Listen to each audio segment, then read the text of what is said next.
प्यारे बच्चों नमस्कार। विद्यालय प्रसारण कार्यक्रम में आप सभी का स्वागत है। बच्चों, इन दिनों आप सुन रहे हैं परीक्षा माला।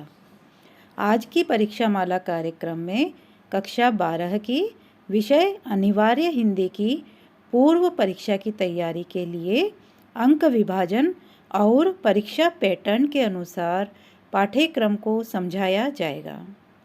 आज की हमारी प्रस्तुतकर्ता हैं राजकीय बालिका उच्च माध्यमिक विद्यालय श्रीपुरा कोटा की व्याख्याता श्रीमती प्रीति त्रिवेदी।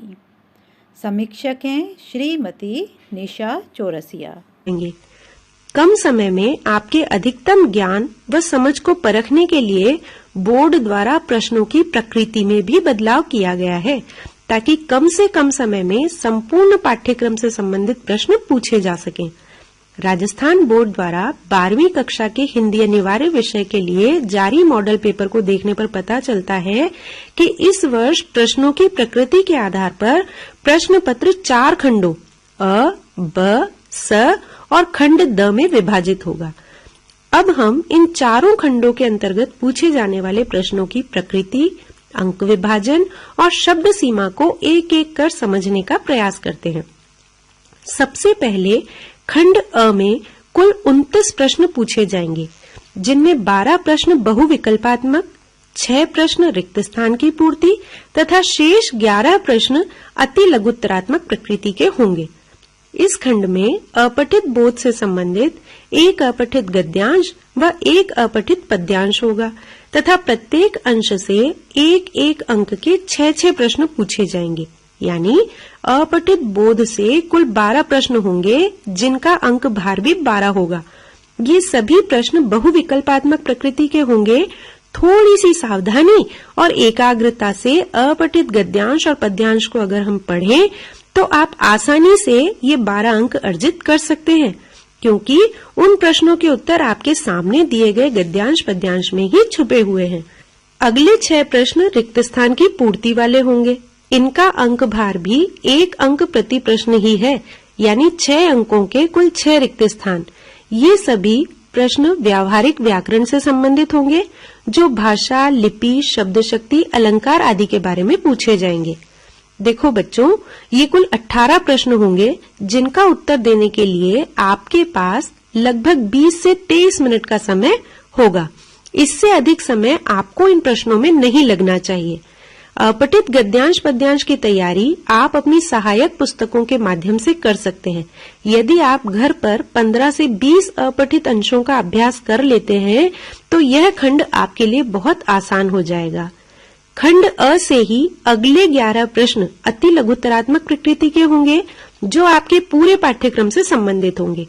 आरोह, वितान, अभिव्यक्ति और माध्यम तथा व्याकरण, कहीं से भी ये प्रश्न पूछे जा सकते हैं, जिनका उत्तर आपको 15 से 20 शब्दों में ही देना है। एक एक अंक के इन 11 प्रश्नों में से 2 प्रश्न पारिभाषिक शब्दावली के होंगे और इन्हें हल करने के लिए आपके पास 25 से 27 मिनट का संभावित समय होगा।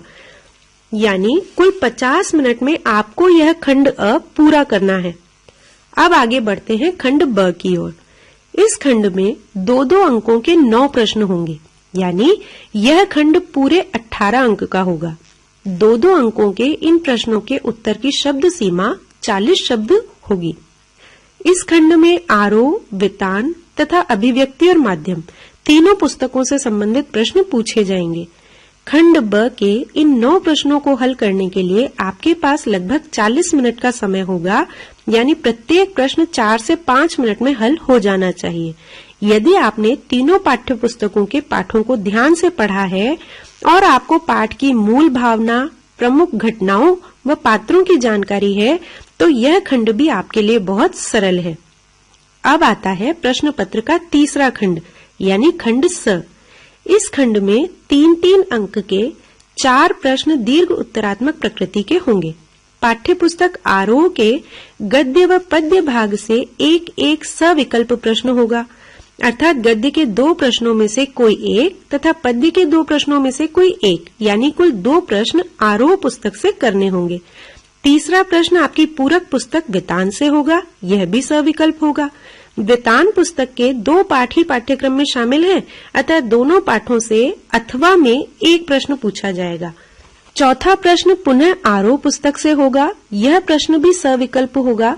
इसमें पद्य खंड के किसी एक कवि या गद्य खंड के किसी एक लेखक का परिचय पूछा जाएगा।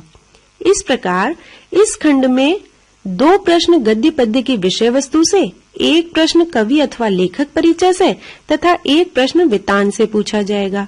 दीर्घ उत्तरात्मक प्रकृति के इन प्रश्नों की उत्तर शब्द सीमा 250 शब्द प्रति उत्तर होगी तथा प्रत्येक उत्तर के लिए आपके पास 6-6 मिनट का संभावित समय होगा।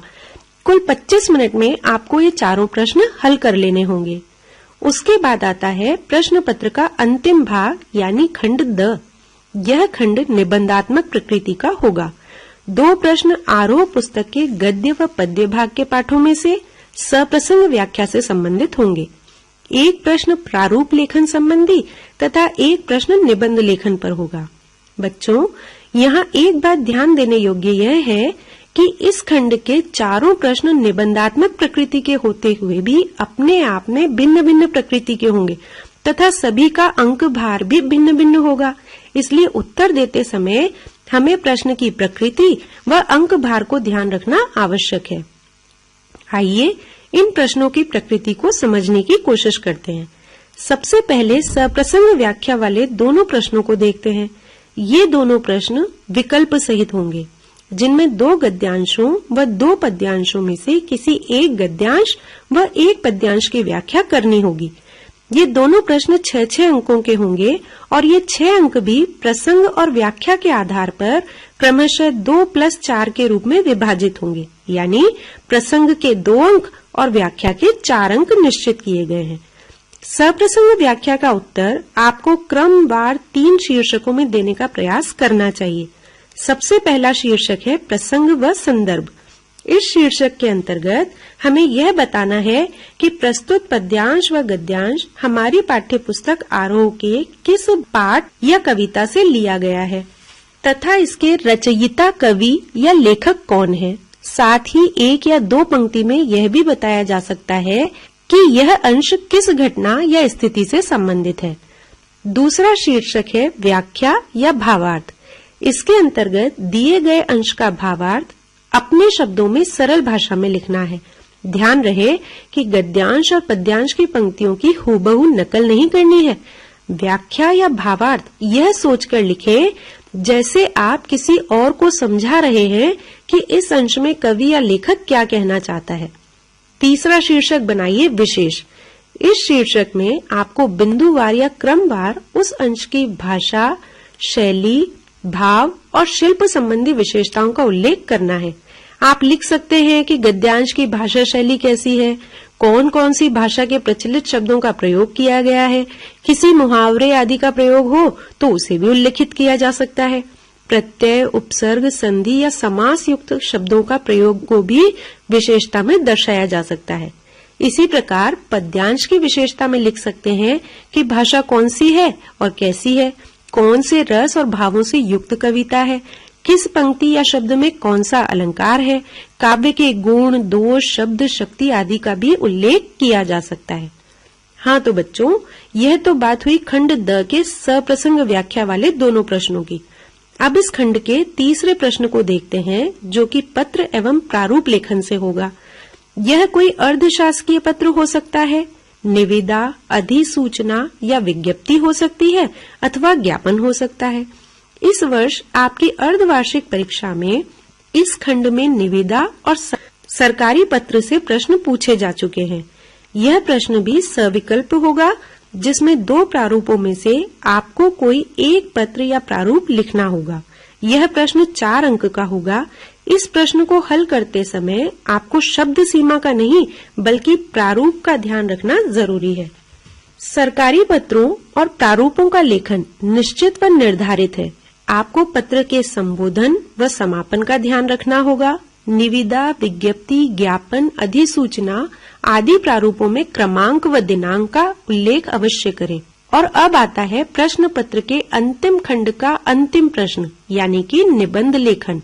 यह प्रश्न 5 अंक का होगा, जिसमें 4 या 5 विकल्प होंगे। आपको किसी एक विकल्प को चुनकर उस विषय पर निबंध लिखना है, जिसकी शब्द सीमा 350 शब्द होगी। प्यारे बच्चों, निबंध एक ऐसी विधा है जो कभी रटकर नहीं लिखी जाती। निबंध लेखन विचार पूर्वक और क्रमबद्ध तरीके से किया जाता है। निबंध लेखन के लिए आप जो भी विषय चुने, उस पर अपने विचारों को एक सूत्र में पिरोते हुए लेखन प्रारंभ करें।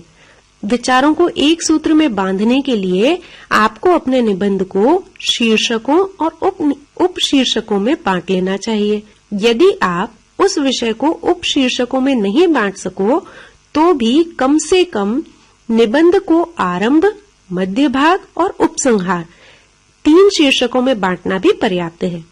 निबंध का आरंभ या भूमिका या प्रस्तावना प्रभावशाली होनी चाहिए। आप किसी सूक्ति या कविता की पंक्ति से भी अपने विषय की शुरुआत कर सकते हैं। मध्य भाग में विषय से संबंधित हर मुद्दे को विस्तार पूर्वक स्पष्ट करें। विषय के गुण अवगुण, लाभ हानि या कारण निवारण आदि का वर्णन करें। इन छोटी छोटी कुछ बातों को ध्यान में रखकर आप किसी भी विषय पर एक अच्छा और सारगर्भित निबंध लिख सकते हैं। लेकिन बच्चों, यहाँ मैं आपको एक बहुत जरूरी बात बताना चाहती हूँ कि प्रश्न पत्र के अंतिम दोनों खंड यानी कि खंड स और खंड अंतर लेखन अभ्यास करना जरूरी है। पिछले 2 वर्षों से आपका लिखने का अभ्यास बिल्कुल छूट गया है। अब परीक्षा में आपको एक निश्चित समय सीमा में सोचने और लिखने का कार्य एक साथ करना है। दोनों व्याख्याओं के लिए आपके पास लगभग 12-12 मिनट का समय है। प्रारूप लेखन में 10 मिनट का समय लग सकता है तथा निबंध लेखन के लिए आपके पास मात्र 15 मिनट का समय होगा। इन प्रश्नों को हल करने का अभ्यास आपको अभी से शुरू कर देना चाहिए, तभी आप इन्हें परीक्षा में हल कर सकेंगे। तो मेरे प्यारे बच्चों, मैंने आपको विस्तार से समझाने की कोशिश की है कि आपको अपनी परीक्षा की तैयारी किस प्रकार करनी है। आशा करती हूँ कि आपका तनाव कुछ कम हुआ होगा। आप बिल्कुल शांत और एकाग्र मन से अपना अभ्यास इन बातों को ध्यान में रखते हुए कीजिए। आपको सफलता जरूर मिलेगी। आगामी परीक्षा के लिए ढेर सारी शुभकामनाओं के साथ मैं अपनी वाणी को विराम देती हूँ। धन्यवाद। विद्यालय प्रसारण में आज हमारे विद्यार्थी सुन रहे थे परीक्षा माला श्रृंखला के अंतर्गत कक्षा 12 के हिंदी अनिवार्य विषय की बोर्ड परीक्षा पर चर्चा। जानकारी दे रही थी राजकीय उच्च माध्यमिक विद्यालय श्रीपुरा कोटा की व्याख्याता श्रीमती प्रीति त्रिवेदी। ये कार्यक्रम आकाशवाणी कोटा पर तैयार किया गया। संयोजक केपी मीणा, प्रस्तुतकर्ता रामनारायण मीणा।